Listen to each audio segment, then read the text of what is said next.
Why is it that the moment we stop working, we start to feel like we're falling apart? Why is rest something so natural, now something we have to earn? Why do so many of us feel safer inside a calendar full of deadlines than in an evening alone with ourselves? This is not ambition. This is not discipline.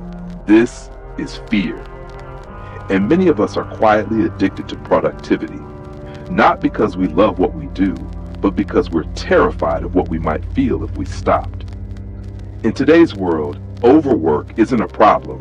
It's a badge, a culture, a shared escape route. We hide behind meetings. We worship hustle.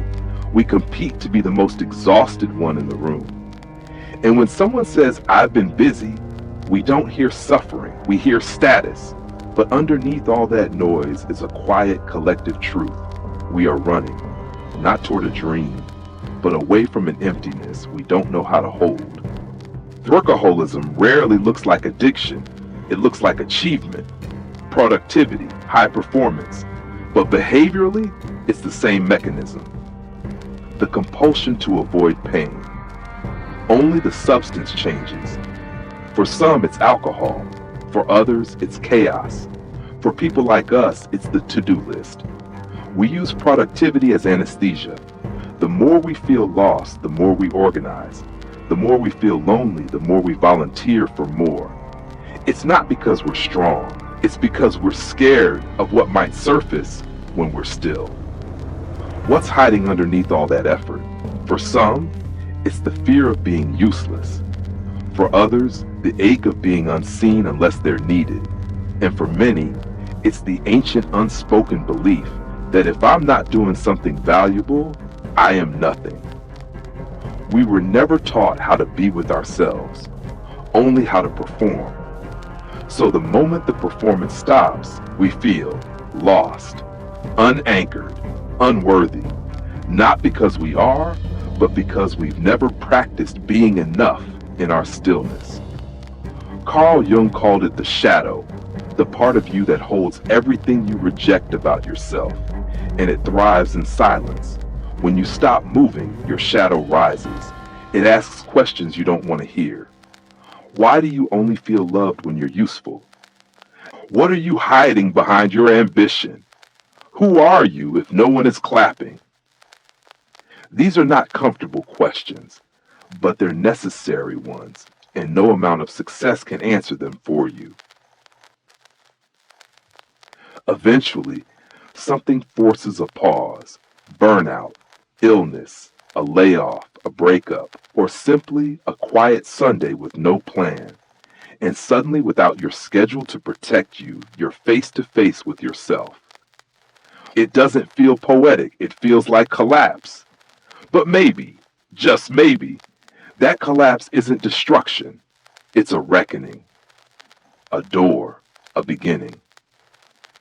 Here's what nobody tells you.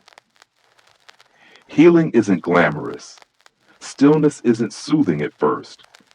And doing nothing can feel like dying when your identity has always come from doing everything. But sit long enough in the discomfort and something begins to shift. You begin to feel parts of yourself that were buried under deadlines. You begin to hear your own thoughts, not the thoughts of your boss or your parents or your productivity coach. Just you. Not impressive, not optimized, but real.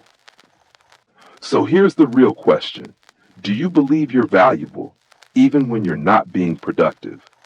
Would you still respect yourself if all you did today was breathe and feel and simply be?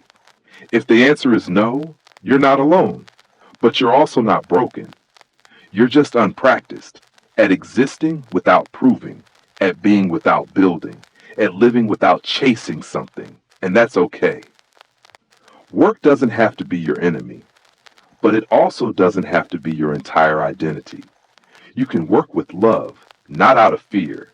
You can build from fullness, not to fill a void. You can rest without guilt. You can succeed without losing yourself, but only if you're willing to meet the emptiness you've been running from, to hold it, to listen to it, and eventually to heal it. If you felt this, the tight grip of endless productivity, the fear of pausing, the confusion of who you are beneath the doing, you're not alone. Your worth has never lived in your output. And the most powerful thing you can do next might not be another goal. It might be to stop, to sit, to breathe, and to say to yourself, even now, I am enough. Have you ever caught yourself working just to escape yourself? If that question hits somewhere deep, share it in the comments. When I stop doing, I start to feel, and finish the sentence. Let's begin that conversation. Gently, honestly, together.